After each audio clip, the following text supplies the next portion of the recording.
Bismillahirrahmanirrahim. Assalamualaikum warahmatullahi wabarakatuh. Ketemu lagi dengan saya Siti Maksumah. Untuk kali ini kita akan belajar manajemen keuangan ya. Tapi jangan lupa sebelum itu klik like, subscribe, share, komen, dan juga tekan tombol lonceng. Oke deh, untuk kali ini kita akan belajar tentang investasi dalam kas ya, dan persediaan minimum kas. Oke, kas apa ya? Kalau istilahnya, kalau kas itu ya uang ya, kalau secara itu cash gitu ya, uang gitu. Kalau itu apa yang bisa diuangkan dalam jangka waktu dekat, apa yang tersedia untuk melakukan pembayaran gitu ya, itu kas. Oke, kalau menurut para ahli bagaimana? Oke, menurut Pak Harahap ya, menurut Pak Harahap, kas adalah uang dan surat berharga lainnya yang sangat lancar yang memenuhi syarat setiap saat dapat ditukar menjadi kas, tanggal jatuh tempo dekat, dan kecil resiko perubahan nilai yang disebabkan perubahan tingkat harga. Oke, itu kas menurut Pak Harahap ya. Kalau dilihat dari, kan ada laporan arus kas ya. Jadi arus kas itu, aliran kasnya itu berarti ada 3 sumber utama: operasional, pendapatan, dan juga investasi gitu ya. Pendanaan tadi.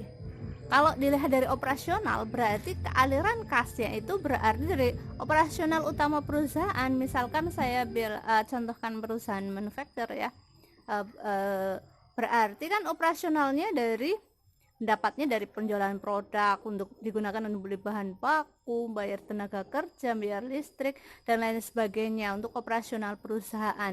Nah, kalau pendanaan itu berarti kas masuk ketika kita hutang cair dari bank, itu kita masuk dari kas pendanaan. Kalau kita bayar hutang berarti kita keluar untuk bayar hutang dari kas pendanaan. Kalau investasi, kita beli aktiva tetap, itu pengeluaran kita di aktivitas investasi, dan ketika kita menjual aktiva tetap berarti ada uang masuk ke kita di aktivitas investasi. Oke, itu adalah proses atau gambaran dari arus kasnya gitu ya.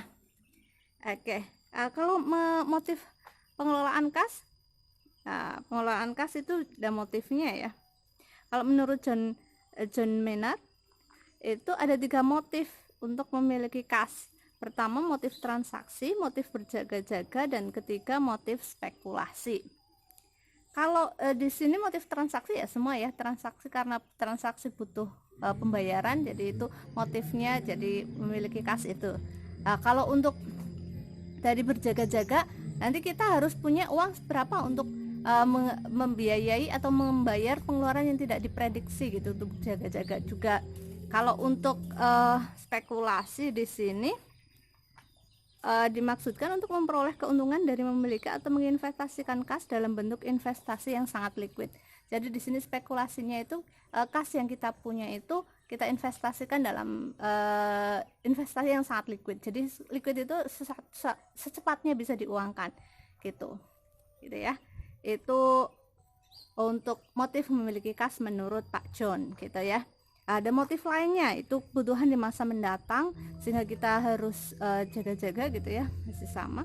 Dan juga ada saldo kas minimum. Kalau perusahaan harus memiliki kas minimumnya itu berapa bagusnya gitu, itu nanti di belakang ada ya. Oke, model-model manajemen kas, ada model persediaan. Kalau menurut Pak Baumol itu mengidentifikasikan bahwa kebutuhan akan kas dalam satu perusahaan mirip dengan pemakaian persediaan. Jadi ketika perusahaan memiliki saldo kas yang tinggi, perusahaan akan mengalami kerugian karena tidak bisa menginvestasikan gitu. Dan sebaliknya gitu ya, kalau kasnya terlalu rendah, kemungkinan perusahaan itu kesulitan likuiditas karena tidak bisa membayar hutang jangka pendeknya gitu. Jadi harus seimbang, itu menurut Pak Baumol. Oke, sekarang model kedua adalah model Miller dan Orr. Oke, model Miller ini merumuskan dalam keadaan penggunaan dan pemasukan kas bersifat acak, perusahaan perlu menetapkan batas atas dan batas bawah saldo kas. Apabila saldo kas mencapai batas atas, perusahaan perlu menambah jumlah kas tertentu agar saldo kas kembali ke jumlah yang diinginkan. Dan apabila saldo kas menurun mencapai batas bawah, perusahaan perlu menjual sekuritas agar saldo kas kembali ke jumlah yang diinginkan. Oke, jadi kalau menurut OR ini, Miller dan OR itu harus ada batas atas dan batas bawah dari saldo kas. Apa yang harus dilakukan ketika batas atas tadi? Apa yang harus dilakukan ketika sudah mencapai batas bawah? Harus menjual investasinya ya. Oke. Beberapa model lain dalam manajemen kas yaitu mempercepat pemasukan kas, 2. memperlambat pengeluaran kas, dan ketiga memelihara saldo kas yang optimal. Oke. Sekarang sistem pengumpulan dan pembayaran kas. Sistem pengumpulan kas mempunyai tujuan mempercepat pemanfaatan kas. Salah satu caranya adalah dengan concentration banking ya. Dan cara ini berarti semua karena concentration banking gitu ya. Perusahaan menetapkan berbagai pusat pengumpulan pada beberapa wilayah. Misalkan kita perusahaannya besar ya, jadi penjualannya di beberapa wilayah, dan itu nanti wilayah A misalkan di Purwokerto misal menunjuk satu bank, misalkan Bank Syariah Mandiri, nanti pengumpulan kasnya di situ gitu. Jadi nggak pusatnya mesti di Jakarta, misalkan tadi cabang Purwokerto, jadi per cabang gitu, per daerahnya gitu, jadi cepat gitu. Kalau mempercepat penerimaan kas, caranya dengan cara apa? Penagihan, apalagi kalau banyak piutangnya ya, jadi harus selalu mengadakan penagihan, jadi cepat untuk penerimaan kasnya. Yang kedua, pemusatan kegiatan perbankan, jadi perbankannya itu dipusatkan jadi satu gitu.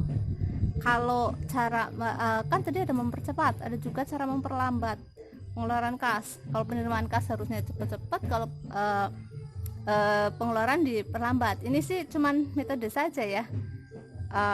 Kalau membayar hutang harus cepatnya, itu kan hutang adalah harus cepat gitu.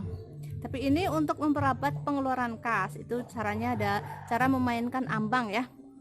Ambang neto atau bisa disebut dengan ambangan adalah perbedaan nilai uang antar saldo bank perusahaan dengan saldo dalam buku.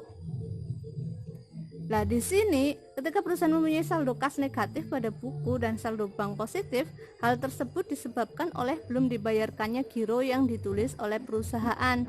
Ketika jumlah ambang neto dapat diestimasi dengan benar, maka saldo bank dapat dikurangi serta dana bisa diinvestasikan untuk menghasilkan return positif. Aktivitas tersebut biasanya memainkan ambangan, itu istilahnya. Oke, yang selanjutnya adalah cara memperlambat pengeluaran kas itu 1. Pengendalian pengeluaran. Oke, pengeluaran yang dikendalikan gitu ya, dengan cara memusatkan utang ke dalam satu rekening khusus pada beberapa rekening kecil yang biasanya berada di kantor pusat perusahaan. Oke, jadi dipusatkan dalam satu rekening khusus dari beberapa rekening gitu ya. Jadi itu rekening satu, jadi satu rekening gitu untuk pengeluarannya. Yang ketiga selanjutnya adalah pengeluaran jarak jauh dan terkendali. Oke, sistem memungkinkan suatu perusahaan mengarahkan giro untuk ditarik di bank yang letak geografisnya jauh dari pelanggannya, jadi memaksimalkan waktu clearing. Jadi di situ clearing kan harus setiap hari gitu ya. Jadi untuk mengeluarkan ya berarti memaksimalkan waktu clearing itu. Oke. Kalau persediaan minimum kas, ini yang dimaksud persediaan minimum kas harus dimiliki oleh perusahaan dengan tujuan untuk dapat memenuhi kewajiban finansialnya sewaktu-waktu. Oke, kalau menurut Pak Gutman, total kas yang dimiliki perusahaan yang bagus itu adalah antara 5-10% dari total aset lancar. Jadi amannya kasnya itu 5-10% dari aktiva lancarnya gitu ya. Jadi itu well finance-nya. Oke, faktor yang mempengaruhi persediaan minimum kas antara lain pertimbangan antara cash inflow dan juga cash outflow-nya. Yang kedua, penyimpanan terhadap aliran kas yang diperkirakan. Yang ketiga, adanya hubungan yang baik dengan bank-bank. Oke, selanjutnya adalah faktor-faktor yang mempengaruhi besar kecilnya persediaan minimum kas. Oke, jadi persediaan minimum kas juga ada faktor yang mempengaruhinya. Salah satunya perimbangan antara aliran kas masuk dengan kas keluar. Jadi kas masuk dan keluarnya harus seimbang ya. Itu salah satu faktornya yang harus yang mempengaruhi kebijakan minimum kas itu kan bisa diketahui kalau sudah terjadi gitu.